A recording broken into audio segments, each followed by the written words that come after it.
Hi, good morning everyone. So today we will continue a new topic which is zakat planning and application on wealth. I hope you already downloaded the notes. So this topic is quite long and I don't plan to finish it today. Kita tengoklah setakat mana kita boleh buat hari ini, and the rest will continue next week. And I have another set of notes on zakat, and I will upload maybe during the weekend. For part 2, this is considered zakat planning part 1. I have ada sikit lagi lah on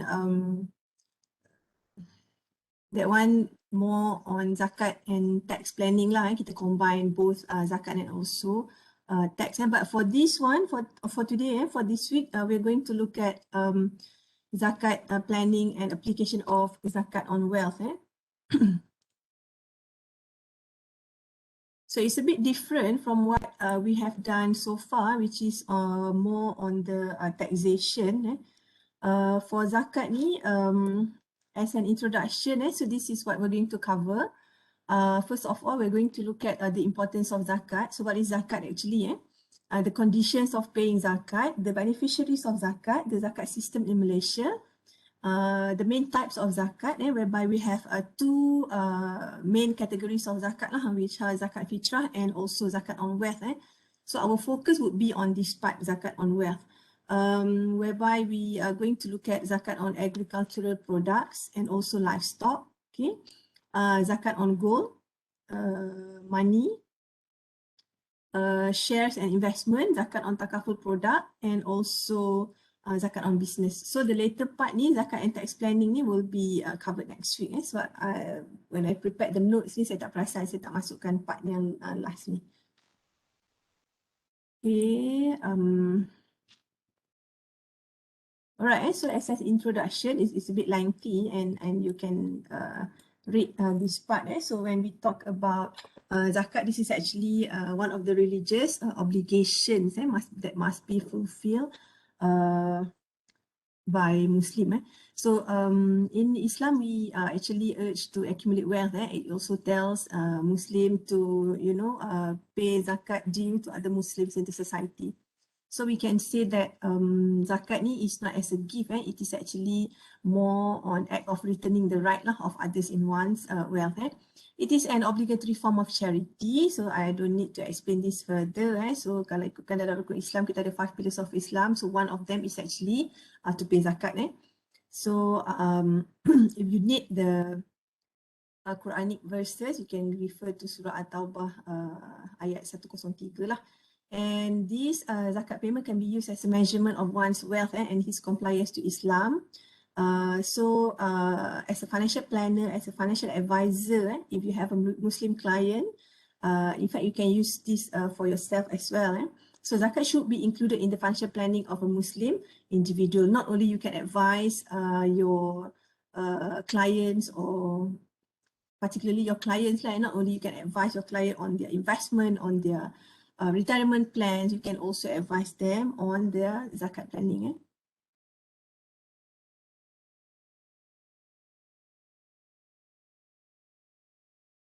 Alright, next one will be the importance of zakat. So again, as I mentioned before, so the 5 pillars of Islam, dalam rukun Islam ada 5, so salah satunya is paying the zakat, the one that I highlighted here. So it is compulsory. Why? It is because zakat purifies and cleanses wealth, which means whatever wealth that we have, we can or we have to purify using, ataupun kita gunakan the medium used is actually through zakat. It is actually to strengthen the love between the rich and poor, take away hatred, make security prevail, and brings happiness to the ummah. So ini, if you read this part, it is more on the obligations as a Muslim to fulfill the zakat obligation. So as a reminder, the ultimate owner of things is Allah. So also included here is the Quranic version that taught us to actually pay zakat. Okay, act of ownership, okay, and act of worship, and then annual obligation. So we pay zakat annually. Right, so the poverty could be minimized because we can continuously assist the poor and the needy, as stated in the Quran. So by paying zakat, it will also purify the wealth and soul of the zakat payer lah, right? So take charity from their wealth in order to purify and sanctify them. Alright, so what is zakat actually? So I think for Muslim, there is no problem understanding what is zakat, but the concept of zakat is similar to tax. So we can, because in some jurisdictions, some countries, they refer this as Islamic taxation. Okay, so whenever you find maybe any journals or articles talking about Islamic taxation, they are actually talking about zakat. So the concept is similar to, you can say the concept of tax is similar to zakat. It's just that they modify lah according to tax law. And for zakat ni, it's a concept of Islamic taxation. The rate is also fixed. Tapi tak semua, just like taxation, kita ada belajar employment income, rental income semua tu.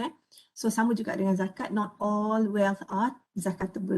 Kita tak kata taxable, kita kata zakatable. So the meaning of zakat ni could means cleansing or purifying something from dirt or filth. Legally, it is a transfer of ownership of specific wealth to specific recipients under specific conditions. So you cannot simply kata, oh, dia nak bayar zakat lah. Tak boleh, because kita ada specific conditions that must be fulfilled. Alright, a little bit on the differences between zakat and charity. Okay, so we can say that the status for zakat is actually obligatory. So charity ni optional. Suka hatilah, you want to do charity or charity work or nak spend money for charity, it is optional or recommended, but it is not obligatory. So the rate for zakat is specific. Right, later kita akan tengok lah, ada setiap different types of zakat on wealth tu, dia ada different rate. But for charity, the rate is not applicable. It is up to you how much you want to give. So the recipient, again, the recipient for zakat is actually specific. Kita ada 8 beneficiaries, nanti kita akan tengok. So for charity, not applicable juga. The recipient can even be an animals. Dia boleh buat animal shelter apa semua tu, itu pun considered as charity. Alright, so the terms for zakat is actually defined. Charity general types of wealth pun defined. So like I said before, only certain types of wealth are actually subject to zakat payment. For charity, it's not defined. You can make charity or bagi anything. Management system, it is according to Quran and Sunnah. And charity tak ada management system dia, depends on the giver. Suka hati juga. Alright, payment sequence. Adalah kita kata after nafkah wajibah ni, kita akan tengok the calculation dia. So charity ni pun tak ada. Frequency for zakat annually, for charity up to the giver juga. Claimable from the disease, yes, it can become a debt kalau tak bayar zakat, but charity no.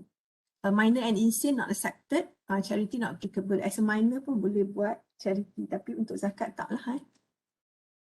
So basically these are some differences between zakat and also charity.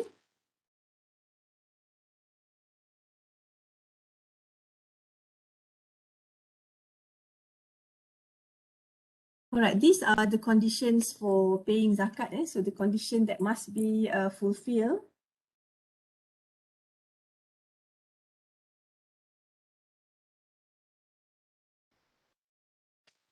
For paying zakat, right? So these are the conditions that must be fulfilled before it is compulsory for the individual to pay zakat, just like taxation. So if you remember, when we did taxation last time, kita akan calculate the chargeable income.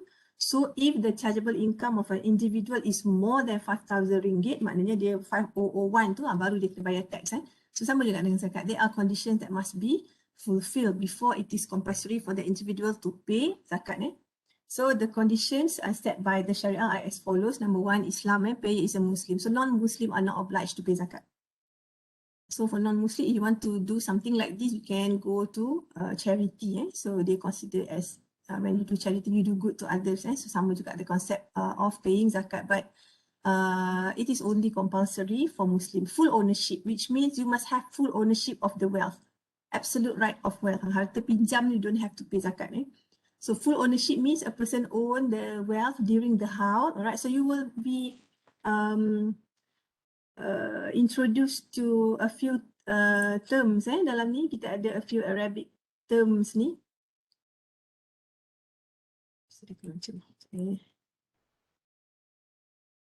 Right? kita kata full ownership lah, full ownership of the wealth during the haul and has absolute freedom to manage and gain benefit from the wealth without any limitation. Okay, dia mesti own the asset. And then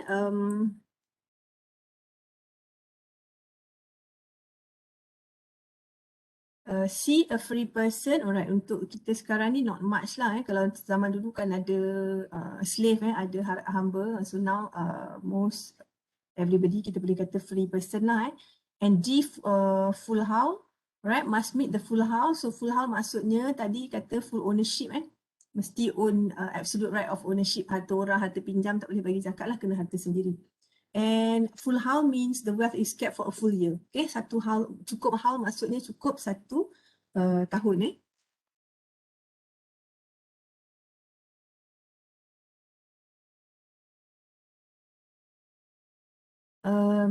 So haul is defined as the completion period of zakatable wealth. Actual zakat haul is using Hijri year, tahun Hijrah, which is equivalent to 345 days complete. So however, due to practicality in tracking and doing zakat assessment, zakat institution accept the usage of Masihi year yang kita pakai sekarang ni lah, January until December tu, and maintain the same rate of zakat. So this can also ease zakat payers in performing their obligation. So however, latest fatwa kutipan zakat Selangor decided to prorate the extra 11 days by imposing rate 2.577 instead of 2.5%. So for your information, the rate of zakat is 2.5%. Tapi Selangor ni dia keluarkan fatwa kata dia boleh prorate lah extra 11 days ni, which means sebab kita tahun Masihi 365, so tahun Hijrah 354. So ni lebih sikit lah. So dia dah prorate, jadilah 2.577. Okay. Tapi certain state, just for your information, all the Islamic matters or Islamic regulations is actually under the purview of state government, bukan federal government. Okay, kalau tax tadi kita kata federal government lah, state tak kacau kan. So duduklah dekat negeri mana pun, that is how you will pay your taxes. Tapi untuk zakat tak. Okay, zakat dia bergantung kepada regulation in different states, so different regulations lah. But for the purpose of this notes, saya banyak guna Selangor punya. So kita ambil yang dekat dengan kita lah, which is Selangor punya. So but if you live in Kelantan, Pahang, Johor, Negeri Sembilan, Sabah, Sarawak, so they have their own kita kata zakat punya regulations and calculation, but basic or the general calculation tu sama je lah. The rate would be 2.5%. And the conditions ni, ini regardless, this is actually according to the Quran. So ini tak ada beza lah which state you are. Yang beza dekat sini nanti the rate and also how they calculate lah. But the conditions ni sama lah.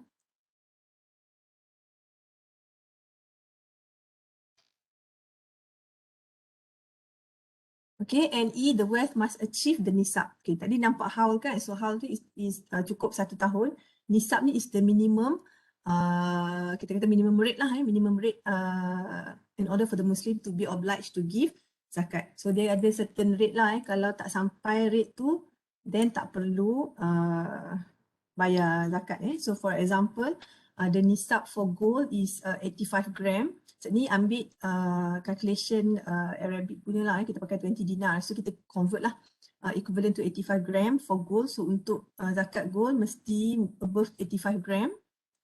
Untuk silver above 595 gram. So for cows and buffalo, ini termasuk dalam zakat for livestock. Cow, buffalo, goat and sheep and also camel. So untuk cow and buffalo, kalau ada cow, so more than 30, baru kena bayar zakat. Kalau bela suka-suka 5 ekor tu tak payah bayar zakat. 40 for goats and sheep. Okay, ini especially those yang memang dia ada business. But for information, for business ni kita akan zakat dia based on business, zakat on business lah. But here kalau memang saja ada this type of livestock, this is the minimum rate, minimum number. So for currencies, for money, for liquid investment, so we must remember ini rate untuk gold, silver, buffalo, sheep and camel. Tapi later on we will look at different types of zakat on wealth. For example, zakat on money. So your savings pun kena bayar zakat. Your EPF, investment in shares, itu semua kena bayar zakat juga. Tapi how much is the minimum rate? Minimum rate untuk liquid investment dan juga currency ni, kita still gunakan rate of gold, which is 85 gram of gold. Maksudnya, kita tengok harga emas sekarang, which is very expensive now, RM270 tak salah, 1 gram. So, multiply by 85 gram. So, bila multiply by 85 gram, so whatever your total of your savings is, so darablah dengan 2.5%. Okay, that is how dia tak letak dalam bentuk RM, dia ikut 85 gram of gold. So nampak tak? Dia according to price of gold lah. Kalau dulu harga gold lebih rendah, so rendahlah dia zakat. But now harga gold tinggi, so the zakat amount would be higher.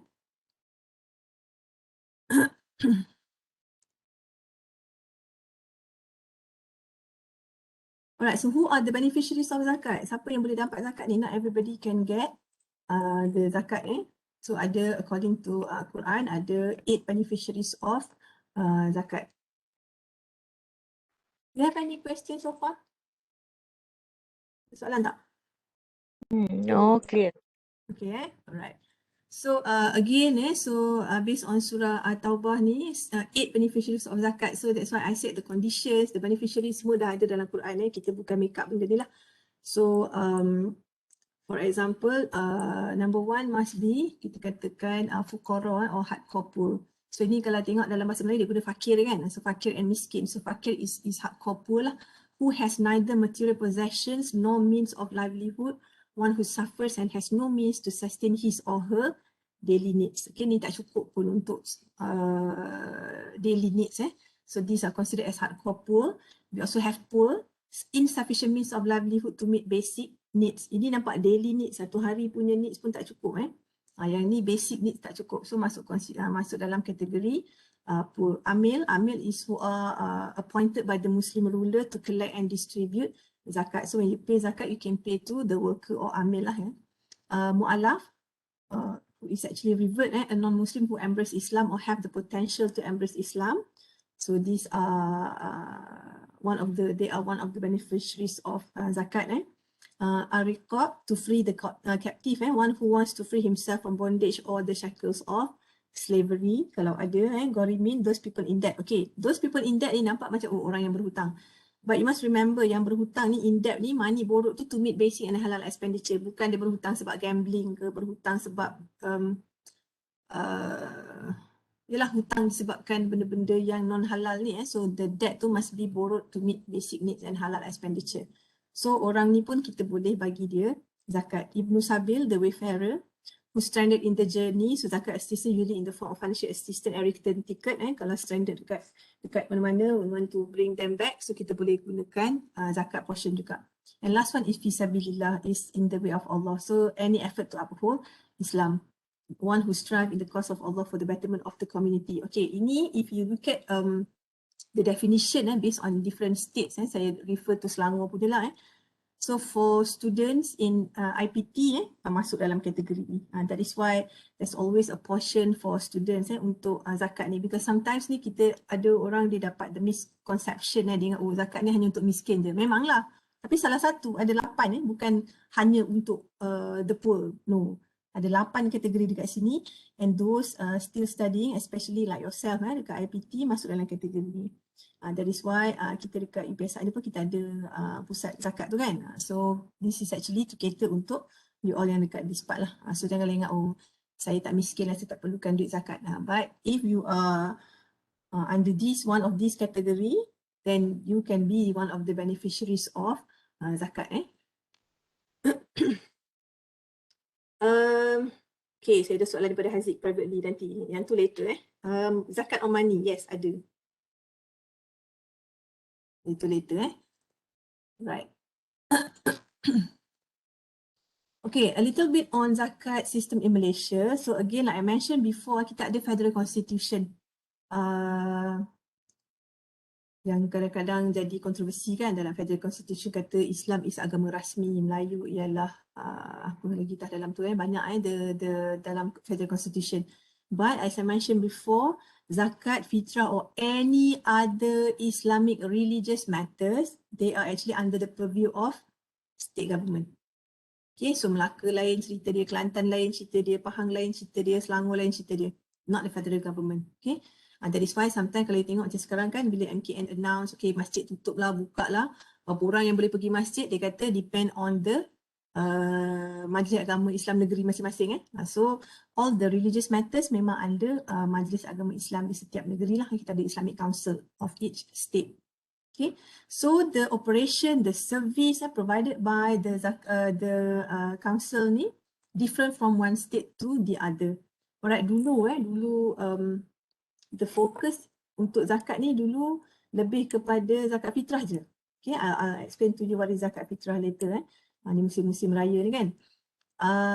So in the early days of zakat collection ni, the emphasis was only on zakat fitrah and less on zakat on wealth. But the focus of our subject here, kita ada both lah, kita akan tengok zakat fitrah later, and the focus would be on zakat on wealth. Okay.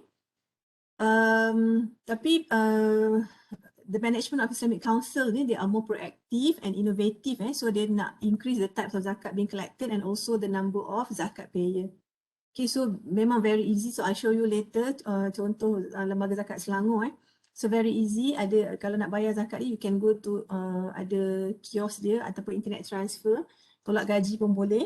Okay, and some they are actually collaborate with banks lah to provide similar service offered by the IRB. Okay, so kalau macam certain state macam saya dekat Perak, saya guna MAIB lah, Majlis Agama Islam Perak. So just go to the website, dia ada taksir zakat dekat situ, just key in whatever wealth that you have, dia calculate sendiri, kita bayar terus bank transfer dekat situ, settle. Okay, so very easy. Dia tak adalah susah kena pergi cari pusat zakat, pergi beratur bayar, tak. Counter pun ada juga. So those yang prefer pergi ke counter, boleh pergi counter. Pergi counter senang because kita ada orang dekat situ, so kita boleh tanya kan. Ini kalau you buat online, you baca je lah. Kalau faham-faham lah. If you don't, then siapa kita nak tanya. And also the disbursement. So the collection tadi satu is, another one is the disbursement. How do they actually disperse to the 8 recipient tadi tu? So besides giving aid through cash money to the recipients of zakat, okay, some states, the assistance also provided through acquiring a machine. Sometimes dia dekat businessman ataupun single mothers, dia tak bagi duit, dia bagi funding ataupun assistance dalam bentuk barang. Tengoklah bisnes apa yang tengah buat fund to start small business and also financial assistance to those who pursue their studies in higher learning institutions. Alright, ini termasuk dalam kategori tu.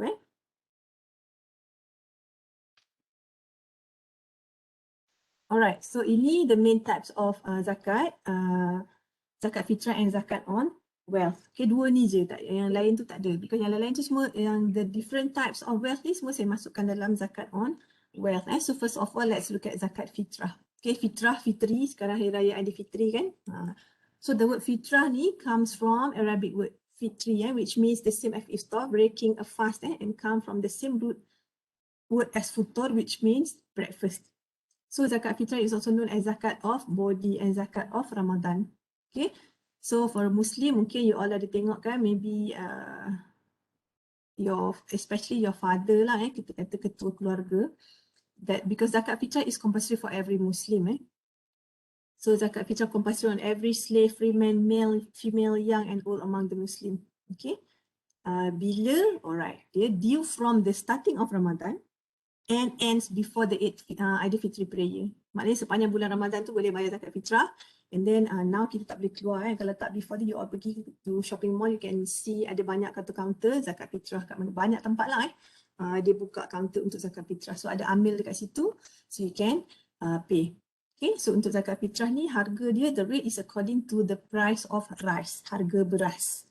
Dia bukan harga emas zakat fitrah ikut harga beras. So every year lain harga lah, tengok harga beras.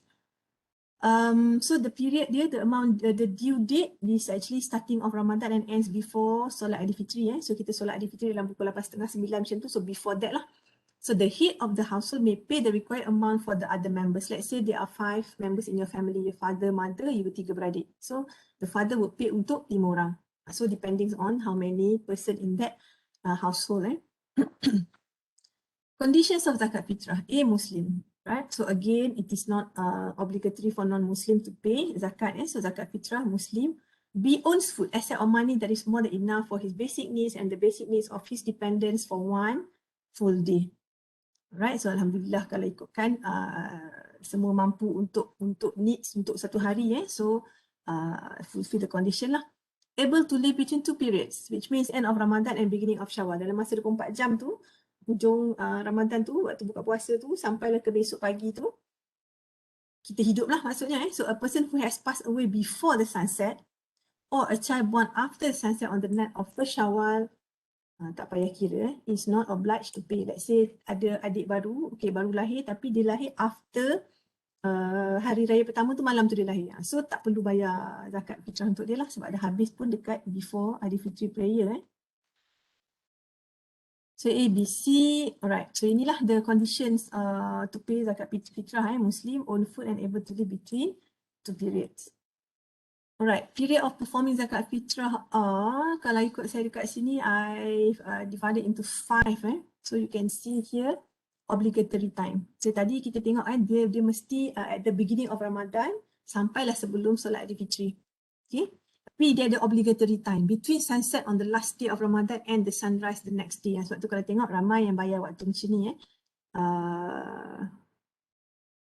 after maghrib tu tapi sebelum subuh hari raya. And then afdal, more preferred time is actually after the sunset on the last day of Ramadan until before hari raya Aidilfitri. Okay. Permissible time throughout the month of Ramadan. Bila-bila nak bayar pun boleh. Makruh or not preferred, and not preferred after hari raya but before sunset. Maknanya lepas solat hari raya tu baru nak bayar tapi sebelum malam lah. Okay, haram time after sunset on the 1st of Syawal. So tak boleh dah bayar. Dia kena sebelum solat Aidilfitri tu. Okay, so what is the purpose of paying zakat fitrah? So again, kalau you go back to the definition of zakat tadi, kita kata purify and cleanse the wealth kan, so that we can provide the poor with a means which they can celebrate the festival. So that is the purpose of zakat fitrah. Alright. Also based on the hadith, right, fasting month or fasting will be hanging between earth and heavens and it will not be raised up to the divine presence without paying the zakat fitrah. Okay. Alright, so in Malaysia, ini yang saya kata tadi lah, the ruling untuk zakat fitrah ni, in Malaysia kita ikut harga beras. Okay. Bayar, kalau ikut the definition ni, kita nampak macam, okay, kita nak bagi the poor ni makanan kan. But in Malaysia ni, the ruling dia, kita tak bagi makanan lah, kita bayar zakat fitrah dalam bentuk cash. Tapi cash kita tu, bukan apa because looking at the beneficiaries tu, cash lagi sesuai bagi kan, not just food. Sometimes food ada tapi dia perlukan cash juga nak bayar bill ke, I don't know, things like that. So it is more economic, more efficient and more effective. Katakan nak pergi bawa beras kan, pergi bayar dekat amil tu, so might as well you pay cash je. So here the food or grain used to pay as a basis for zakat fitrah is rice and the amount is equivalent to about 2.6 kg, that is RM7 for the year 2017. Right, so if you remember, saya tak salah saya baru ni dalam TV ada iklan sebelum raya tu kan. So nak bayar berapa ringgit? RM7 boleh, RM14 boleh, lagi bagus RM21. Okay, so itu harga beras. Ikutlah beras biasa RM7 yang medium tu RM14 and satu lagi RM21. So up to your, kita kata kemampuan ataupun rasa kita masuk kategori yang mana. Okay. So the state religious authorities ni, they will review the amount from time to time based on the market value of rice. So zakat fitrah ni, the rate dia sometimes varies from one state to another and will change year by year. So dia tak fix. Contoh yang saya bagi dekat RM7 ni untuk 2017. Even 2021 ni pun kita ada RM7 juga, the minimum. So RM7 darab lah. Sebab dia untuk seorang. So darab dengan how many in the household. Okay.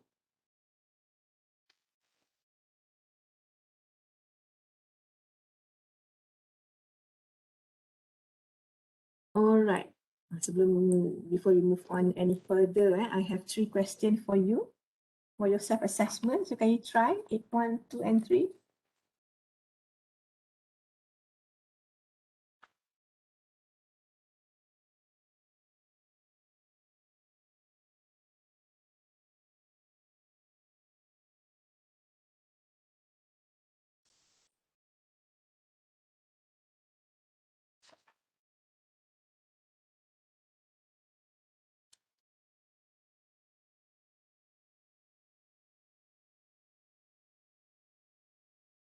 Doktor, saya ada soalan. Hmm. Untuk yang untuk bayar zakat fitrah yang kan ada ikut harga beras. Mm-mm. Jadi kalau sekiranya macam contoh doktor kata ikut kemampuan. Jadi Mm-mm. kalau macam contoh kalau kita biasa-biasa je tapi kita nak bayar RM21, boleh ke? Boleh? Boleh? Oh, maksudnya ikut kemampuan dari segi Nak bagi. bukanlah nak bagi tu, bukan nak ikut Uh, macam family. Oh, okay, faham. So dia boleh, kalau itulah dia nak 7 pun boleh, 14 bagus, 21 lagi bagus. Dia macam itulah. So kalau rasa you can pay up to the highest amount tu, boleh je. Walaupun sebenarnya makan, so dia kalau ikutkan harga beras tu dia kata kita dekat rumah kita makan beras yang mana satu. Tu konsep dia kata ambil harga beras tu So boleh je if you kata okay biasa makan yang RM7 tapi untuk zakat fitrah nak bayar based on 21 pun boleh, tak ada masalah. Faham. Okay.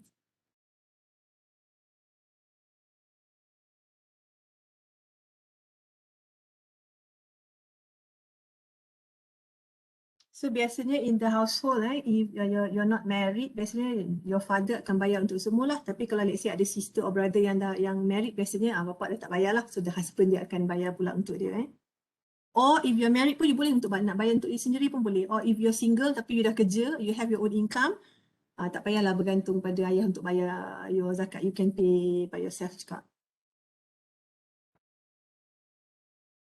Tapi maksudnya kita boleh bayarlah untuk parents juga kalau kita dah bekerja. Boleh.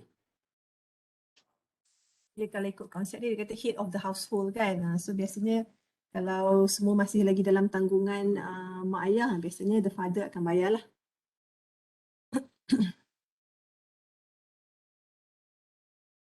Alright, what is the answer for number 1 ni? What do you think? D kot. D kot. Masih ada kot. Right, betul lah dia all of the above act of worship, eradicate poverty, purifying from greed and misery, apa kata anything, all of the above Number 2?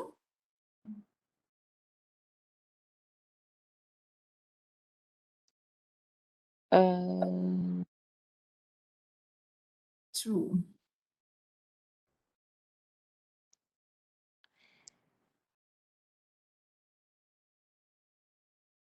Legally meaning kalau legally meaning ni C lah, transfer of ownership of specific wealth to specific individuals under specific conditions Okay, number 3 ni ayat dia confusing sikit dia kata true about how for zakat accept. So semua tu betul sebenarnya. How is defined as the completion period for a zakatable wealth, betul completion period 1 tahun lah. Possession of the wealth for 1 hijrah year which is 354 days and the zakatable wealth must meet the full haul So jawapan dia kat sini all of the above lah. Dia actually if you read kalau betul-betul baca sebab dalam untuk notes ni saya pilih-pilih je lah for example for the conditions tu kan saya cuma letak Islam, full ownership, free, full haul and also the wealth tu mesti achieve nisab so you can also read kita ada juga explanation on zakat on minor and insane zakat untuk bawah umur dengan untuk orang gila kan. So you can read jugalah kalau nak tengok zakat for the deceased untuk orang yang dah mati macam mana. So itu semua saya tak adalah cover into detail but you can find any, especially kalau pergi dekat website later saya tunjukkan the website tu ada macam-macam a lot of information that will help you to understand better Okay. So ni baru first part baru zakat fitrah and also some introduction on the different types of kita kata the conditions for paying zakat the beneficiaries of zakat. So the next type of zakat is zakat on wealth. Okay, yang ni banyak sikit Kalau zakat fitrah tadi very straightforward, satu jenis je and we know the rate is according to price of rice So here kita ada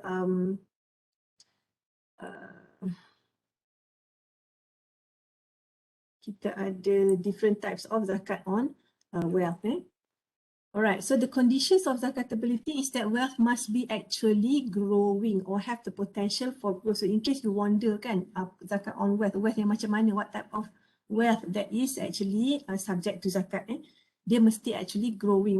Means that you gain some benefit from that wealth. So it means that something that provide the owner with profit and benefit.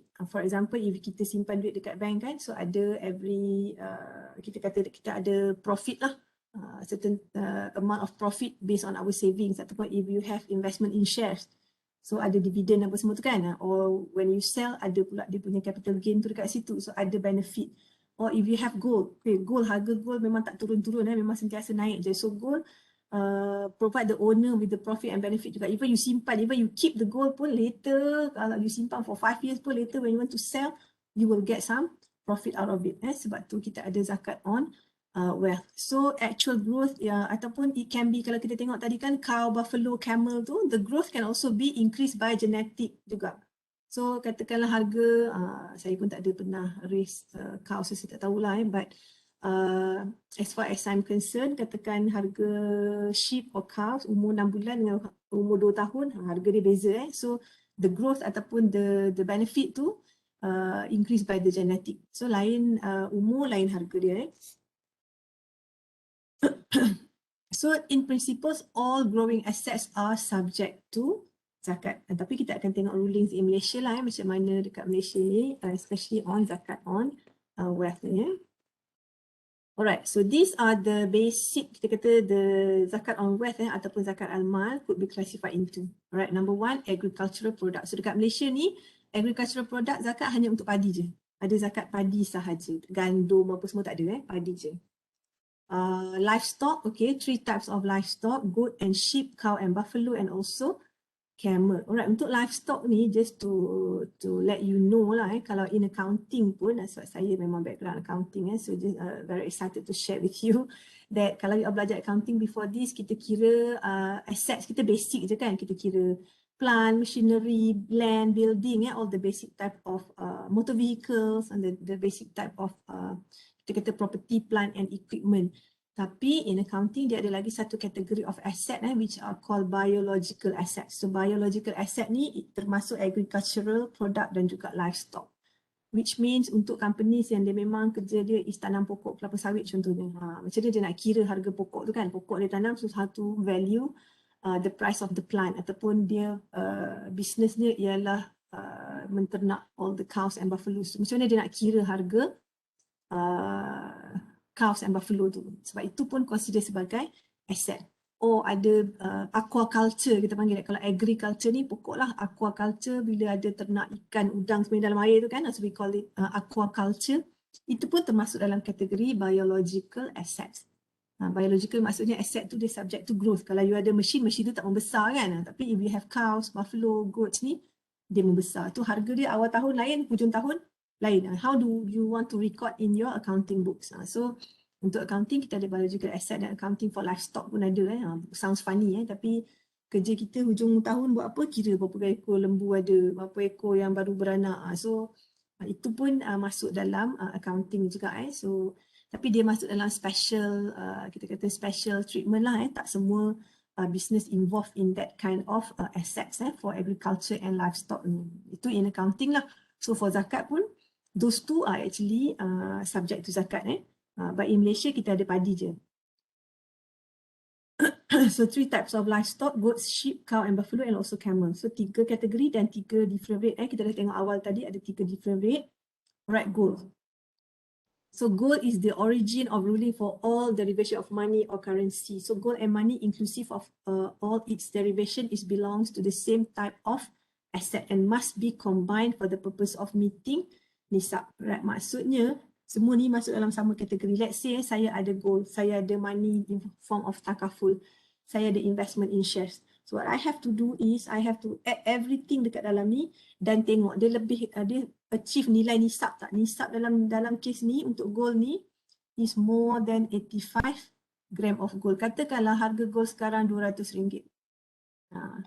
How much 85 times 85 gram 200, sekarang 270 saya ambil harga betul lah times dengan 85. 22,950. Harap menjawab soalan Haziq tadi 22,950. Contoh 270. More than 85 gram. So kita ambil minimum 85 gram. Ini 85 gram minimum So katakanlah saya dah kira saya punya gold, money, investment apa semua ni. Let's say total saya ialah 50,000. Of course dah lebih daripada nisab kan. So I have to pay zakat untuk amount yang saya ada tu. Ini maksudnya lah value of 85 gram gold tu. Okay, so 85 gram gold darab dengan this is considered as market value. Kata kita bayar zakat pada hari ni, want to pay zakat untuk setahun ni So ambil lah harga market value of gold sekarang, darab dengan 85 gram, tengok berapa jumlah yang dapat. So whatever saving that you have, kalau lebih daripada amount ni, you have to pay zakat. Okay, maksudnya dekat sini macam ni lah, kita mesti tambah semua ni tambah dulu. Sebab gold dengan money semua masuk dalam sama kategori. Tapi agriculture lain kategori, livestock lain kategori, silver lain kategori. Okay.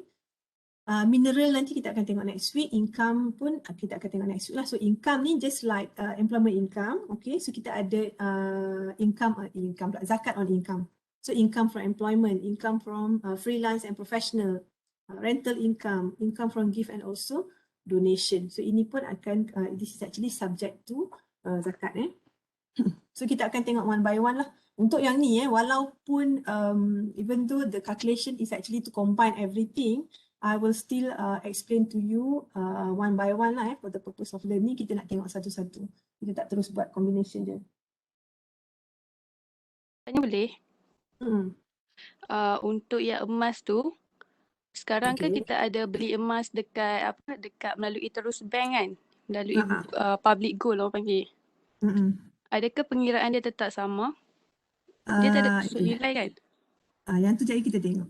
Okay. Kalau untuk gold investment, dia ada dua senario. Satu, gold investment that you have the physical gold.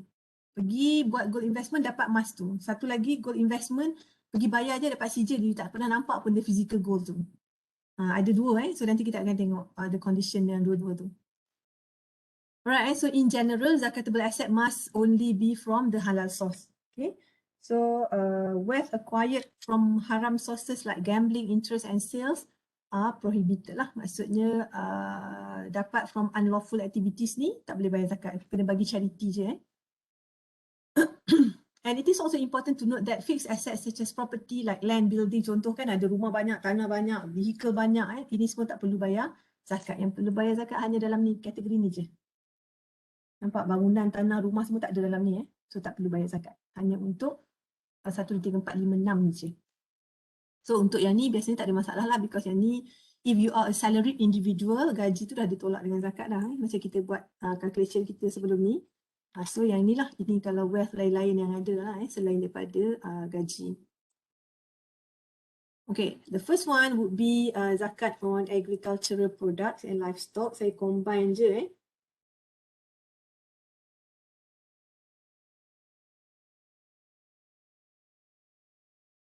Alright, so again untuk agricultural product ni sometimes kita ada form of cereal or fruits So different countries pun dia akan ada different type of zakat lah on agricultural product dia sebab tu dekat Malaysia ni hanya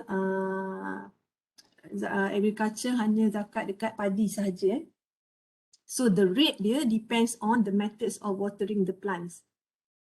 Okay, katakanlah water the plant tu ambil daripada treated water. So kena spend some money kan, kita treat air ataupun letak baja apa semua tu. So the rate of zakat would be 5%. Tapi kalau natural resources dia maknanya tak ada buat apa-apa pun dekat tempat tu, you just tunggu air hujan je So the zakat would be 10% lah. Tapi in Malaysia so kita tengok in Malaysia je, kat tempat lain tu we don't really care. Since agricultural produce today are not watered naturally and also need some extra work kan, perlu baja, fertilizing, insect and disease controlling semua ni. So zakat on crop, so in Malaysia padi sahaja is levied at the rate of 5%. Okay. So untuk zakat padi ni 5% lah. So in general, zakat on agricultural produce paid up after the agricultural produce ripe and cleansed. Okay.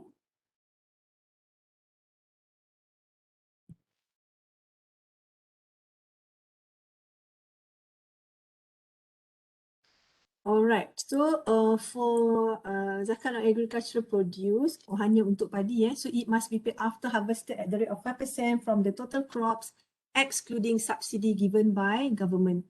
Alright, nisab untuk padi ialah 360 gantang. 360 gantang is equivalent to 1306 kilogram, or 1.306 ton. So subsidi ni kita kena tolak lah kalau nak kira the total crop ni. So ini again so the rate untuk padi pun different according to state. Kalau Selangor dia gunakan 360 gantang. Sama macam Negeri Sembilan. Kedah dia rendah sikit. Melaka, Penang, Sarawak, Perlis, Sabah ni semua lagi rendah.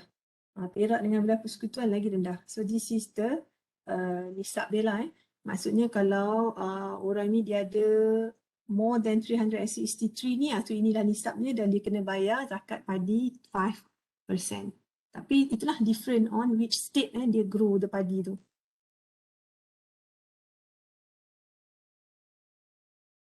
Right, contoh how do we calculate zakat on zakat padi ni? So the weight of paddy, for example, 2,000 kilo. So value of paddy per kilo, contohnya RM1.60. Alright, so the total value of paddy 2,000 times 1.6. So the value of zakat would be 3,002 times 5%, 160. Inilah zakat padi yang kena bayar. Tak banyak pun, 5% je kan. Alright, zakat on livestock. Okay, ini animals lah. Zakat on livestock is compulsory to the owner of the livestock when it fulfills the condition to pay zakat. Okay, ini pun ada hadis lah from Ibnu Majah, 40 sheep is imposed of 1 sheep. Contoh dia, sheep. So type of animal subject to zakat on livestock are cow and buffalo. Kalau ada lebih daripada 30, kena bayar zakat. Goats and sheep lebih dari 40, camel lebih dari 5. So the howl mestilah 1 tahun lah. Right, maknanya at the end of each year tu ada berapa ekor animals dengan kita. Kalau dah jual apa semua tu tak kira lah. Dia nak cukup setahun.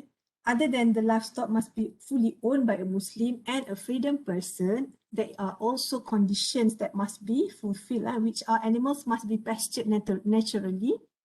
Animals should not be working animals. Okay, some place they use the animal to plough the field. So yang ni tak payah bayar zakat. Dia nak animal yang duduk saja kita guna untuk jual ataupun bela je. Kalau guna untuk bekerja, tak perlu bayar zakat.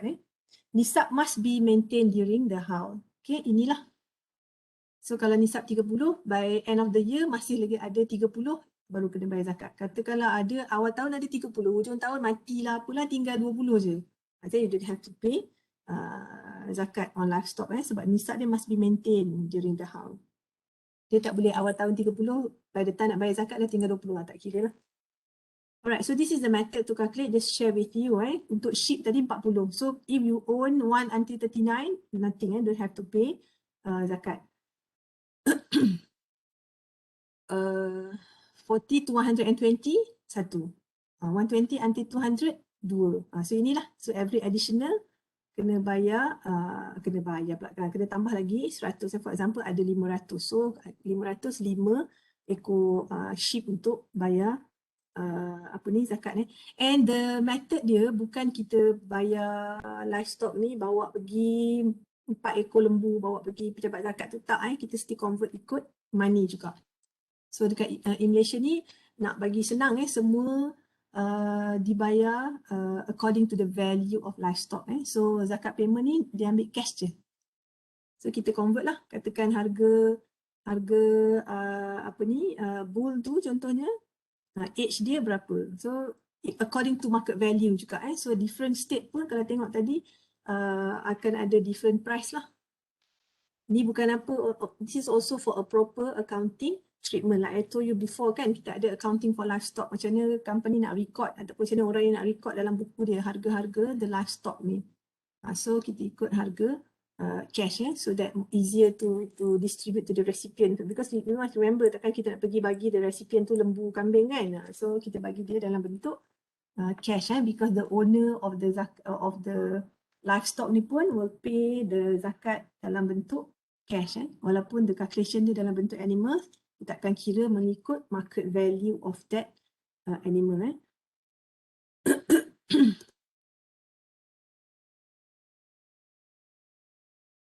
Okay, this is the interesting part, zakat on gold. So, semua orang berebut-rebut nak beli gold kan? Beli-beli tak tahulah zakat bayar ke tak. Okay, so obligation of zakat on gold is confirmed by the Quran, Sunnah and also Ijma. Okay, so the Quran also indicate it is compulsory to pay zakat on gold and silver. So nampak tak daripada awal tadi, I keep telling you that untuk kita kata wealth ni, yang kena bayar is actually on gold and also silver. Okay, kalau yang lain tak perlu. So those who bury gold and silver and spend it not in the way of Allah, announce unto them a most grievous penalty. Okay, so ini ayat to support lah to pay zakat on gold and silver. So Muslim jurists have unanimously agreed throughout all generations that zakat is obligatory on these two currencies of gold and silver. So dua metal ni je uniquely zakatable in whatever forms, be it in the form of currency, solid bar or unrefined, as long as the weight is above the nisab. Syarat dia mesti above the nisab juga. Okay, so kalau tadi ada yang tanya gold, ada physical gold ke, ada gold bar, ada gelang, ada gold bar, ada gold coin. And sometimes investment dalam bentuk gold coin kan, solid bar, gold coin, currency, ataupun unrefined, ada gelang-gelang lama yang dah putus-putus tak pakai tu, itu pun kena kira juga. Kena timbang semua, make sure dia above nisab. Kalau dia below nisab then tak perlulah, kalau dia above nisab then kena bayar zakat juga. I'm sorry, saya kena banyak minum, saya sakit tekak sebenarnya sebab dry, panas, tidur aircon banyak, so bangun pagi tekak pun sakit. Alright, the one that I highlighted here, Muslim jurists also unanimously agree that money and gold belongs to the same category. Okay, ingat tadi table yang tadi saya tunjukkan tadi, kita ada gold, kita ada investment, kita ada money, kita ada takaful, semua masuk kat dalam kategori yang sama. Okay, same category of asset, which means kita tambah dia semua, kalau lebih daripada nisab, baru kita kira zakat. Tak perlulah, okay, katakanlah emas dah banyak, tapi maybe saving tak banyak, money tak banyak. So untuk money tu kira-kira, oh money tak lebih nisab, gold je lebih nisab. Tak buat macam tu, kita total dulu semua. Alright. So therefore during zakat assessment, these three items must be combined. Okay, gold, money, investment. Okay, kena combine.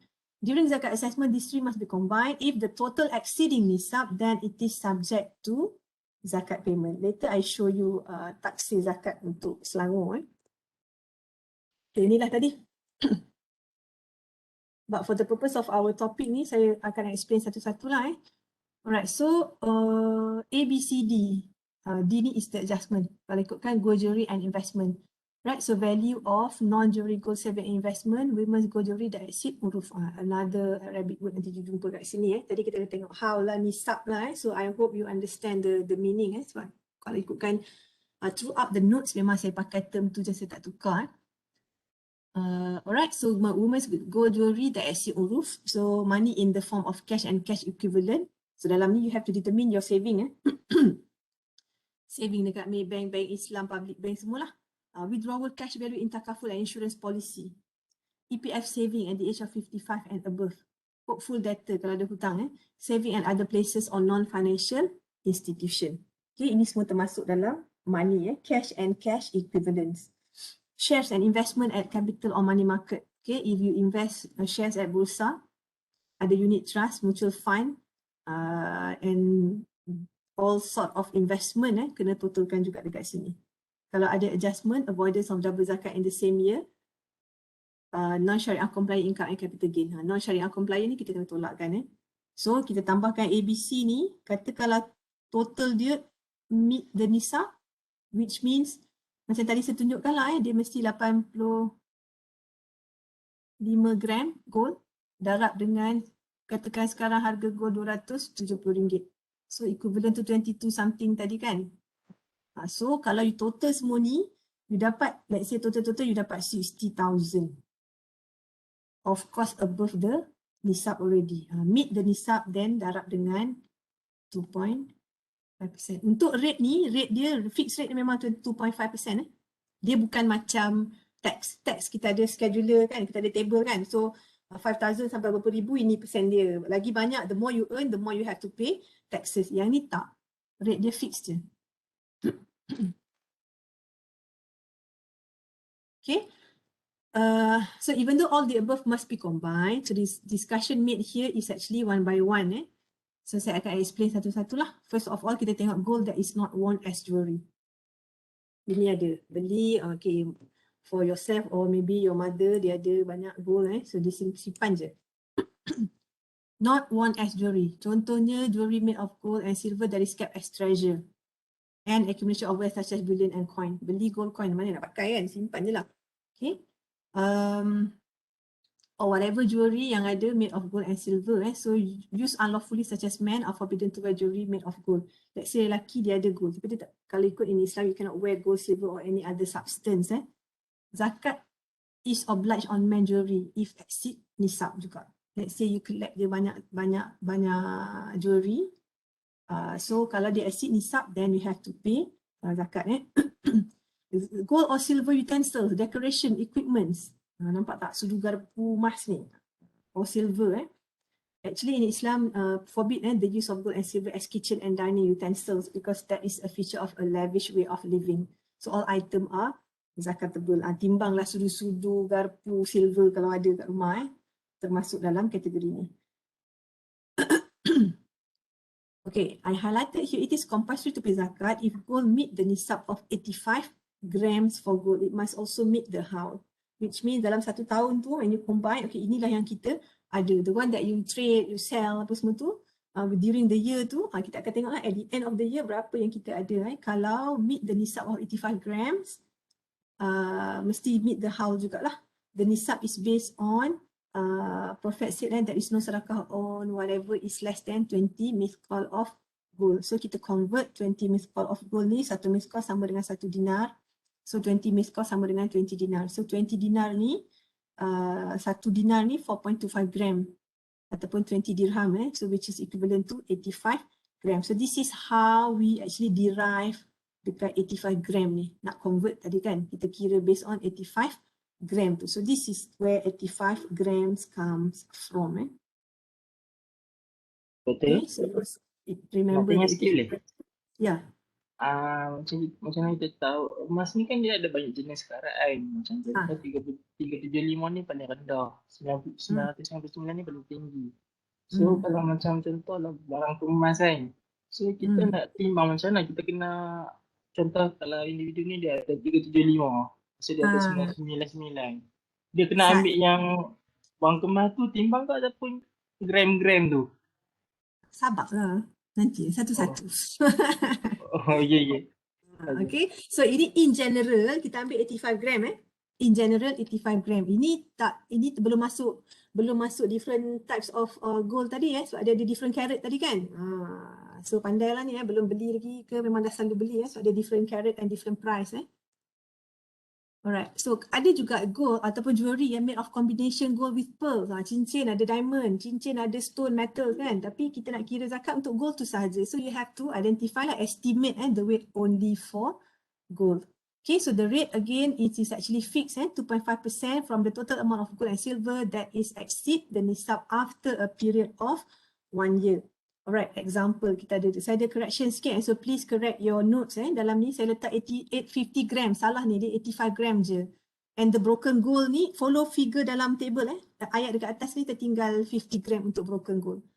Alright, so let's look at this example dulu. Husna has 2 gold coins with 20 gram each, 85 gram old fashioned jewelry that she doesn't wear once. Nampak tak? Tak pakai maksudnya dalam satu haul tu, 1 tahun tu tak pernah pakai langsung. Itu masuk dalam kategori tak pakai. Inilah not worn as jewelry tak pakai. Ada simpan je dalam almari tak pakai. Ini kita tengah tengok gold yang dia tak pakai. Okay. Termasuklah gold investment. Siapa tanya tadi kan about the gold investment. Okay. Katakanlah in this case what we have to do is kita kena combine. Dia kata dia ada 2 gold coins berat dia 20 gram. 85 gram old fashioned gold jewelry 85 gram. Broken gold ni berat dia 50 gram.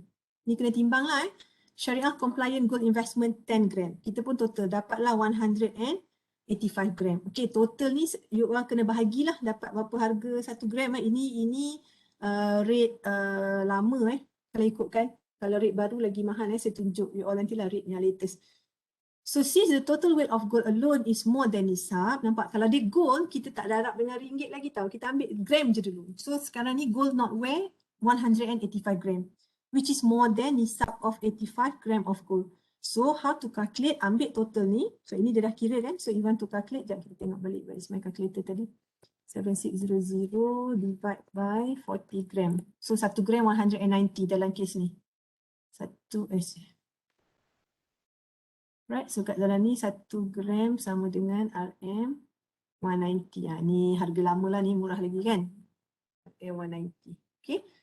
So 33150 terus darab dengan 2.5%. So this is the amount of zakat that she has to pay. Okay, example ni okay tak? Ini not one jewelry not one, tak pakai langsung, simpan je. Memang tak boleh pakai coin, nak pakai macam mana? Unless dia buat rantai lah. Okay, this one very straightforward example kan? Okay, second example, Anis has 100 gram broken gold and old-fashioned jewelry that she has not worn even once during the year. Ini keyword kita, dia tak pakai langsung. So the the value, the current value of gold is 190. So the total value of her gold is 19,000. 190 darab 100 gram. So the amount that she has to pay, 100 gram more than 85 kan? So kena bayar zakat lah. Total zakat that she has to pay is 19,000 times 2.5%, which is equivalent to 475%. Sama juga dengan Malik ni lah, businessman. Dia ada some gold bullion and coin in his safe box in a bank since last year. Total weight 1,000 gram and 51 gram for coins. Soalan dia, how much is Malik has to pay zakat and how much he should pay? So contohnya kat sini current value of gold is 150 gram. Dia kena bayar lah, because why? This is how you should explain. Dia kena bayar sebab total gold more than nisab, which is 85 gram. So dia totalnya 1051 gram kan. Dah lebih dari 85. So dia kena bayar zakat. So total value dia ini, this is the amount of zakat that he has to pay. Any question tak? Okay yang ni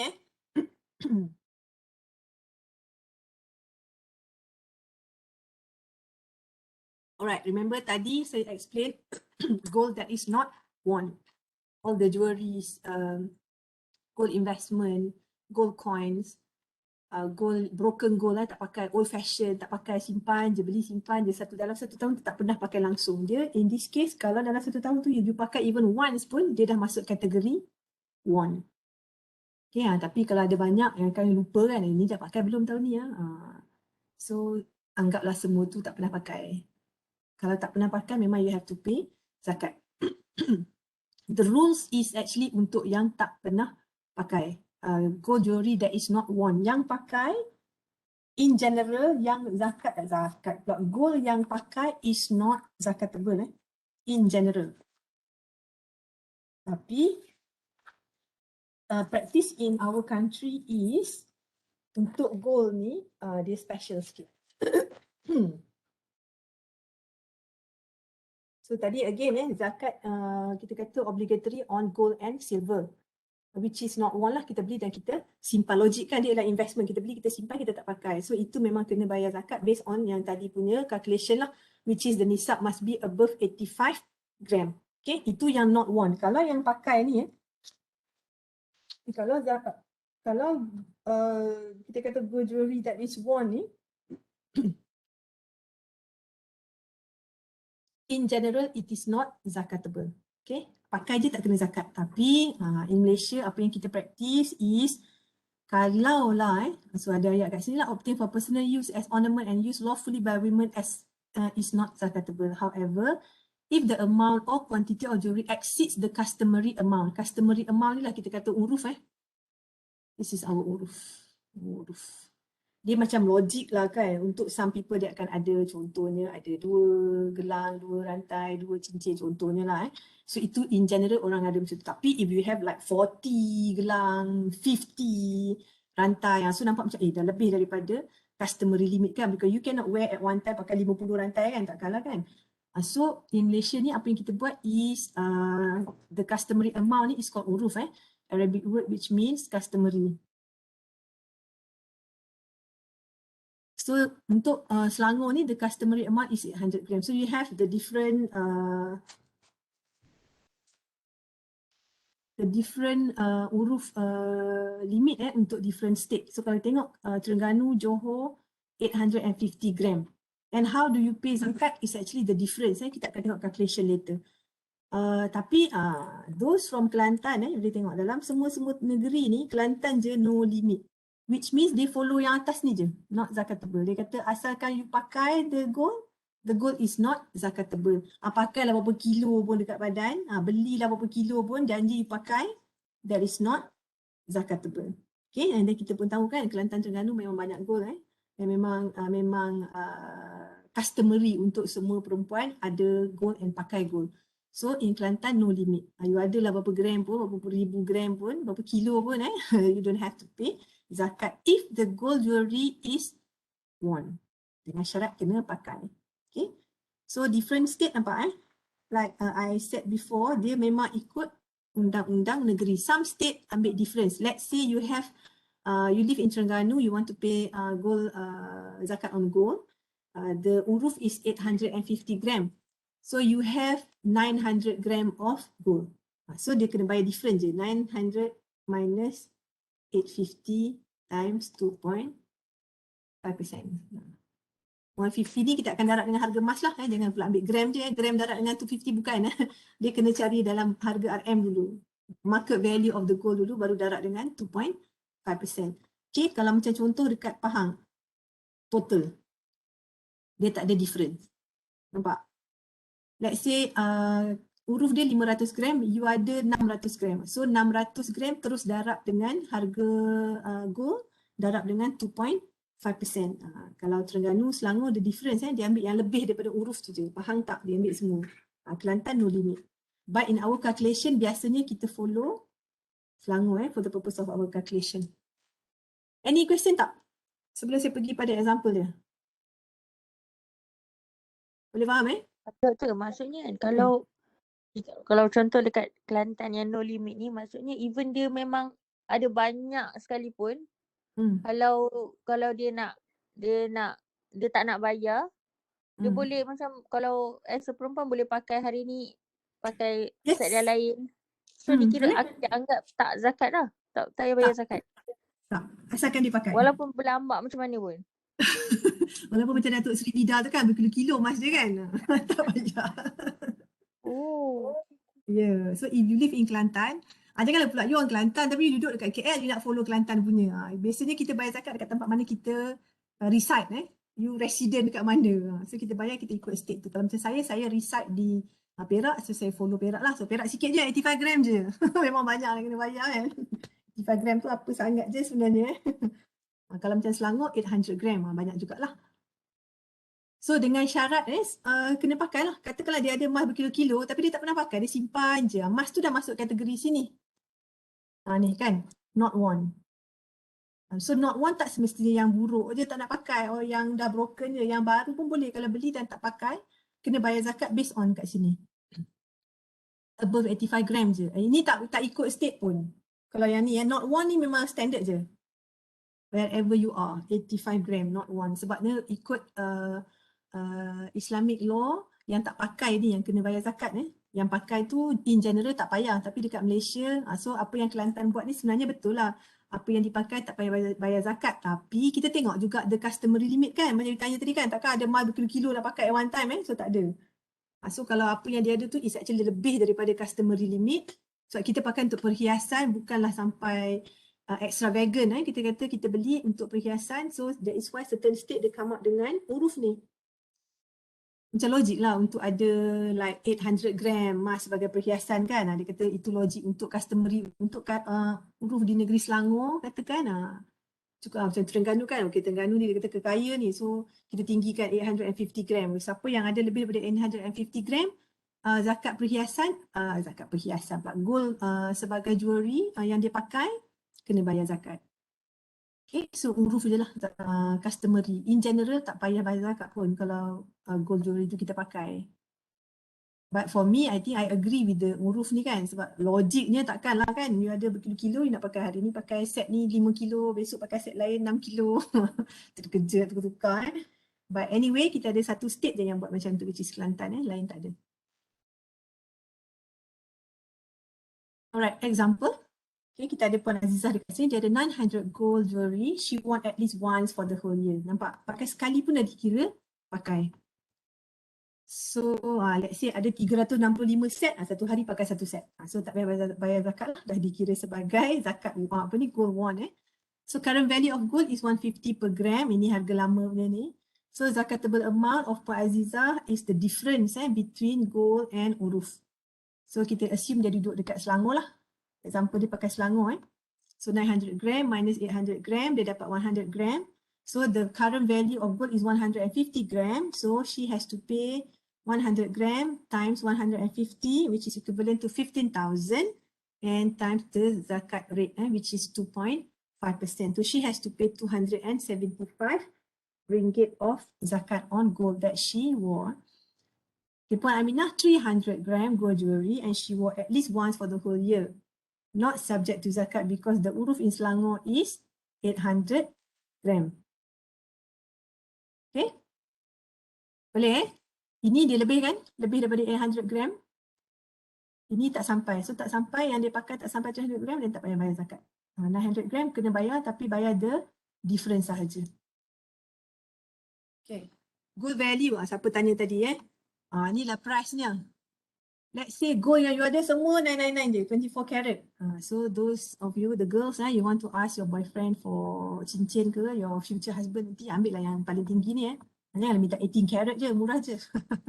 Ambil yang ni 999 maksudnya the kita kata purity of the gold tu is 99.9%. Ini value at last week saya buat notes ni, saya ambil harga gold as at 22nd May 2021, which is very expensive. In general, harga emas yang kita kira ialah 916 Inilah. Emas yang kita buat perhiasan biasanya yang ni. Yang ni terlalu pure, so kalau your gold bar, gold coin bolehlah 99%. Kalau emas untuk pakai jewelry biasanya 916. Why 916? Just boleh bentuk jadi cincin, gelang apa semua. Kalau 999 ni susah nak bentuk lah sebab dia sangat pure gold so tak boleh nak bentuk. Alright? So the fineness-nya. So the price tadi, if let's say you have different gold type, inilah harganya. So how you want to total pun total lah ikut ambil gram dulu. Tapi the market value tu let's say kita ada more than 85 gram tadi kan. Total gramnya memang lebih. Tapi dalam 85 gram tu if you want to darab the market value, instead of ambil satu value, kalau let's say you have 999, tak payahlah darab 252. Darab dengan 275. The gold bar tu katakan 999 kan. So the market value would be this one. Akan follow yang ni lah. So depending on the so dalam ni lah. So it is mentioned here that kalau gold collection tu mixed benchmark of purity ada 24, ada 22, ada 20. So valuation can be made according to the value of respective type. So saya harap menjawablah soalan tadi So kalau ada different type ni, kita akan pakai value kat sebelah sini lah, ikutlah type apa yang kita ada. So how do you get the value? The value can be obtained from Zakat Institution website. Okay. So value ni boleh dapat daripada website juga. Boleh saya harap menjawab soalan yang tadi lah Dia depending on the respective type. Alright, we have certain issues pertaining to zakat on gold. Saya discuss terus isu dekat sini. Satu, for gold business. Business dia memang business jual emas. How do they pay zakat? Okay. So kalau business dia goldsmith shop, dia kedai emas, dia akan membayar zakat on business. So the gold merchandise tu kita tak ada nak timbang uruf kira nisab semua tak ada. Dia akan bayar zakat on business. So the gold merchandise is treated as stock for normal trader. Right, settle lah. Very simple. Yang ni straightforward je lah Gold investment, okay. Tadi siapa tanya pasal gold investment kan? Satu, if the investment contract is in the form of physical gold. Nampak tak? You invest in gold, you dapat gold. Dapat physical gold Ada physical gold. So zakat is categorized under gold not used as jewelry. So kita akan follow yang tadi lah. Lebih daripada nisab 85 gram, then you have to pay zakat. For zakat not worn as jewelry. Katakanlah physical gold does not exist. Yang ni lah, if you go to certain banks, dia ada gold investment. Kebanyakan gold investment ni, you kena tengok betul-betul. Adakah dia syariah approved ataupun tidak. Sekarang ni, nowadays, banyak not only gold investment, foreign exchange investment pun banyak yang you do not see the duit pun, you tak nampak apa-apa pun, you just agree nak join, you pay the money and then you tak nampak pun the gold tu ada ataupun tidak. So in according to Syariah ni, kalau you go to certain banks, some tu they are actually not permissible, not Syariah approved, sebab tak ada physical gold tu. Untuk gold, sebab gold adalah komoditi dan gold memang kena bayar zakat. If you invest in gold, zakat tu mesti zakat, but gold tu mesti ada in the form of physical gold. Right, so here you must be very careful, sebab kalau tengok dekat news pun ada banyak scammers kan, beli gold online tapi gold tu tak ada apa sebenarnya. Right, so you must be very careful. Sekarang ni banyak orang take advantage because of the price of gold sangat tinggi. Tengok sini 1 gram. Tengoklah normal je 1 gram. Ini 22nd May 252.79, which is quite low lah tu. Dia naik, I think before raya tu dia naik sampai 270 per gram. So can you imagine 1 gram RM270. So banyaklah orang nak take advantage juga So again, if the physical gold does not exist, the transaction is considered unpermissible contract. Right, zakat on money is taken place and zakat is imposed on principal. Katakan if you invest in gold tapi tak ada physical gold, you have to pay zakat but not on the gold, on the money tu, money investment tu, bukan gold. So gold used as critical medical purpose. Okay, sakit kena pakai gold dekat gigi, kena pakai gold dekat hidung, kena pakai gold dekat muka, pipi semua, not subject to zakat. Jangan tanya saya kalau cucuk gold untuk cantik kan kena bayar zakat ke tak, kalau dia ikutkan critical medical purpose je. Gold pawning, hantar pergi Ar-Rahnu. So the concept of Ar-Rahnu ni is you go to pawn ataupun kita kata Ar-Rahnu lah, kita bawa gold, kita pajakkan the gold, so you get the cash. Okay, ini pun gold yang di pawn ni pun kena bayar zakat. Okay, how? Alright, the concept dia ada Qadr Hasan, Ar-Rahnu and Awadiyah and so Ujrah. So gold that been pawned at Ar-Rahnu is still considered as full ownership. Tapi the calculation dia based on value of gold, tolak loan, tolak safekeeping fees. Sebab bila kita pergi pawn, you have to pay certain fees. So tak boleh lah, it is not fair. Dan juga untuk ambil the full amount, sebab gold tu is not with you, gold tu dekat pawn shop kan.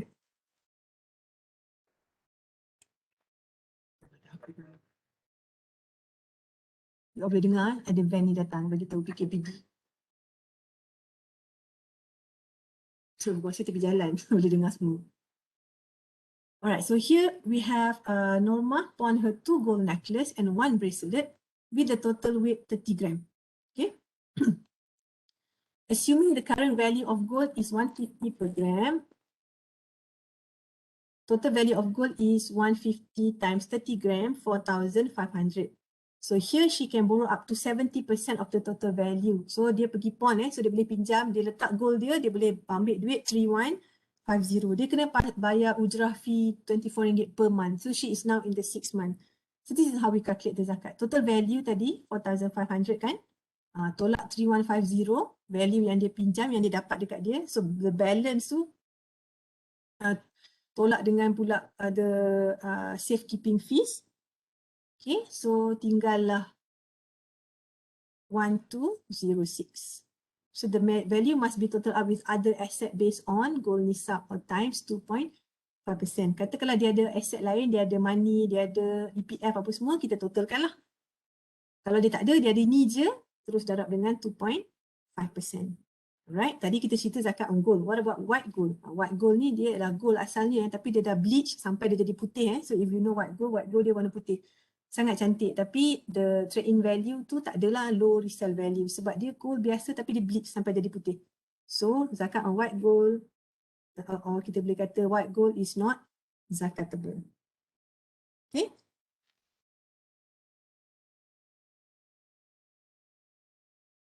Alright, I think zakat on money ni saya continue next week lah.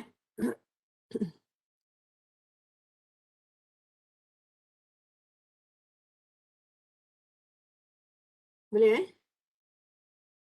ni jalan terus je, tak ada any question tak untuk zakat? Kita tengok for today kalau we can recap, kita just focus on the first part of zakat, the introduction part, and then zakat fitrah kita juga tengok the conditions, the beneficiaries, and also zakat fitrah and zakat on wealth. On wealth pun kita hanya tengok livestock, agriculture and also gold. So we still have zakat on money, kita ada zakat on investment. Okay, money, kita ada zakat on shares and zakat on takaful product and also zakat on business. So ini kita buat next week lah. So next week I will continue with this zakat on money ni, and also sikit lah the part 2 tu tak ada banyak lah, the zakat planning tu just to show you the calculation and then macam mana kita nak tolak. So as an introduction for zakat on money ni is whatever cash that you have in banks apa semua tu kita kira zakat on money. Tapi the rules dia gunakan gold gunakan gold yang tak dipakai tu, which is 85 gram. So macam tadi siapa tanya tadi, Haziq tanya tadi so this is how we calculate sebenarnya. Katakanlah balance dia 19,600. So katakanlah the nisab is 14,865, which means 85 gram lah darab dengan harga emas pada masa ini ialah 14,865. So duit dia 19,600. So dia kena bayar zakat based on this one lah, sebab dia lebih daripada the haul tu So this is how kita gunakan zakat on money, takaful semua ni, tapi kita still pakai value of gold, which is 85 gram. So nampak tak, lagi tinggi harga emas tu, lagi tinggi zakat that you have to pay. Okay. Alright, any other questions? I'll continue this next week then. So untuk today tak ada quiz apa lah Yep. Saya bagi call. Siapa nak cakap dulu ni? Aisyah bagi Ali cakap dulu. Okay. Saya bagi situasi. Contoh dekat Kedah tidak boleh melebihi 85 gram emas. Kiranya mak saya, contoh mak saya ada emas 90 gram. Jadi dia bagi 5 gram dekat saya supaya dia dengan niat tak mau berdaya emas. Jadi tapi saya tak bekerja lagi. Macam mana situasi tu? Okay. Thank you, Prof. Saya bukan ustazah nak jawab Sebab kalau ikutkan, kalau Kedah macam ni lah kan, 85 gram ni. So the different kalau ikutkan, kalau ada 90 gram, the 5 gram tu yang kena bayar zakat So bila dia bagi, dia still the owner masih lagi mak lah kalau ikutkan. Sebab you belum bekerja dan tak ada income, so kita tak kira masuk dalam kategori yang sebab kalau ikutkan the 5 gram tu memang tak cukup uruf lah kan, tak cukup 85, so you ada 5 je. Kalau ikutkan individually, dua-dua tak payah bayar zakat lah. Sebab tu kadang-kadang this is the loophole lah. Sebab kalau ikutkan emas yang dipakai ni in general, saya kata tadi lah, in general emas yang kita pakai sebagai perhiasan ni memang tak kena bayar zakat. Cuma dia tengok state je lah. So kalau mak nak buat macam tu, actually memang tak payah, dua-dua orang memang tak payah bayar zakat lah. Sebab tak cukup uruf dia kan. Nak bagi-bagi dekat adik-beradik ke, boleh je macam tu. This is the loophole lah kalau tak nak bayar. Tapi kalau niatnya is sebab kita kena tengok balik lah zakat portion yang kita bayar tu siapa beneficiary-nya. So dia form of sedekah juga kan. So macam tu lah. Harap menjawab soalan lain. But you have to look at the sini before that, may saya share, I share with you the ni jap. Okay.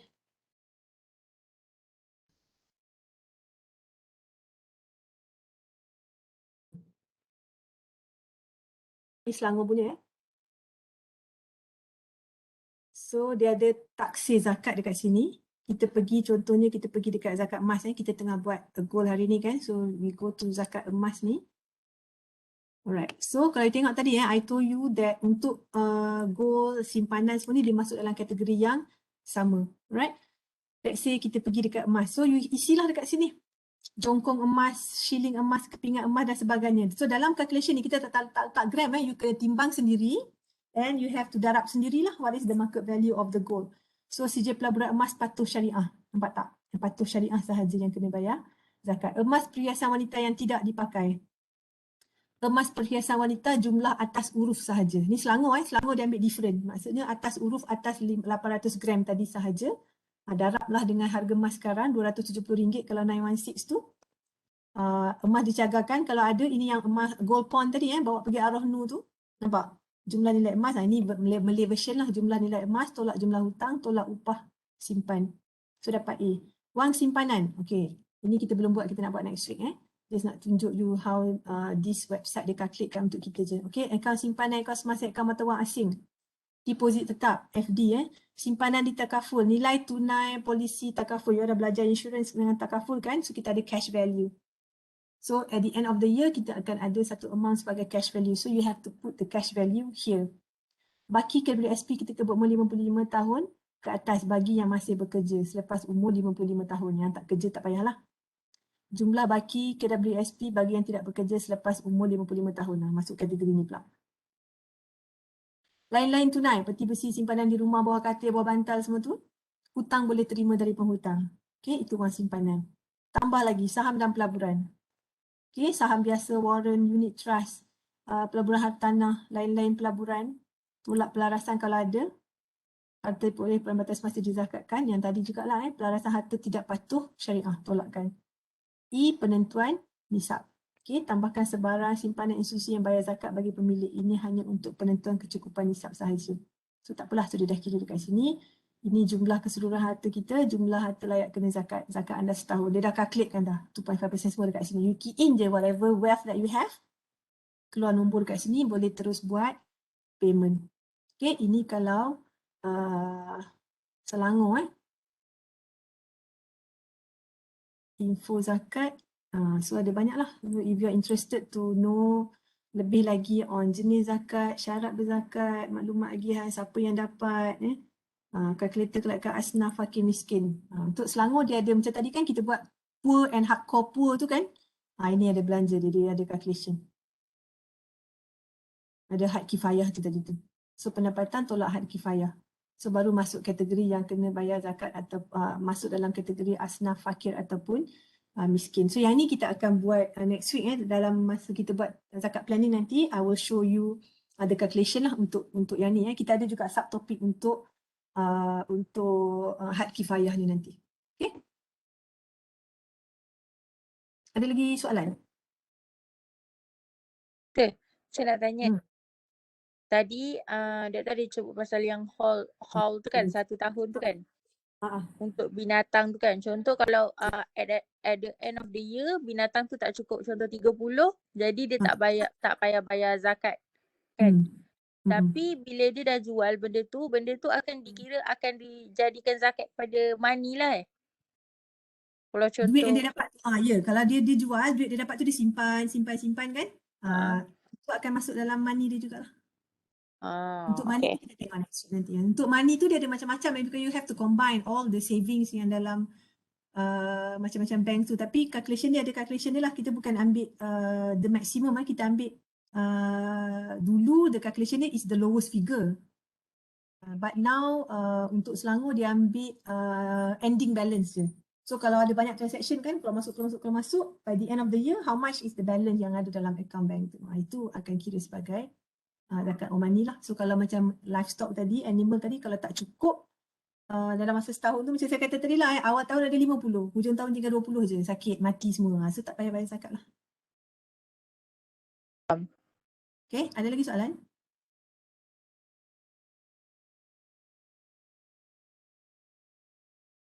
Tak ada, okay. So if let's say you have any other situations or scenario that you're confused, boleh maybe we can discuss later. Alright, so untuk hari ni pun tak ada quiz sebab kita belum habis lagi. So most probably next week lah bila kita habis on this zakat planning ni. And if you look at your syllabus, kita ada lagi satu topik je, which is tax administration. Tax administration ni nanti saya tengok dulu. Kalau perlu kita buat lecture macam biasa. Kalau tak perlu you just read lah, sebab tax administration ni dia lebih kepada law je lah, dia tak ada application. So benda baca-baca ni nantilah yang tu I will discuss maybe next week lah, tengok macam mana. Alright, so if you have no question, thank you very much. Stay safe wherever you are. Jangan merayau, duduk rumah je. Saya pun duduk je kat dalam kawasan rumah ni, tepu dah. But yeah, if we think that kita penat duduk rumah, kita kena fikir juga yang all the frontliners, especially yang kerja dekat hospital tu, rumah lah tempat yang paling selamat yang dia nak balik tapi dia tak boleh balik kan. Kita duduk rumah, kita rasa boring. So, just to reflect on that lah. Ini peringatan untuk diri sendiri juga lah kan. Selalu kata Ibu Ustaz lah duduk rumah. But we must remember those yang tak boleh balik rumah tu macam mana perasaan kan. Alright, so if there is no more question, thank you very much. I'll see you next week. Assalamualaikum. Thank you, Prof. Okay, thank you, Prof. Take Thank you, care. Balik buka lah almari, timbang berapa kilo emas ada Saya harap saya ada lah benda nak timbang. Okay. Alright, thank you. Bye. Um, Done.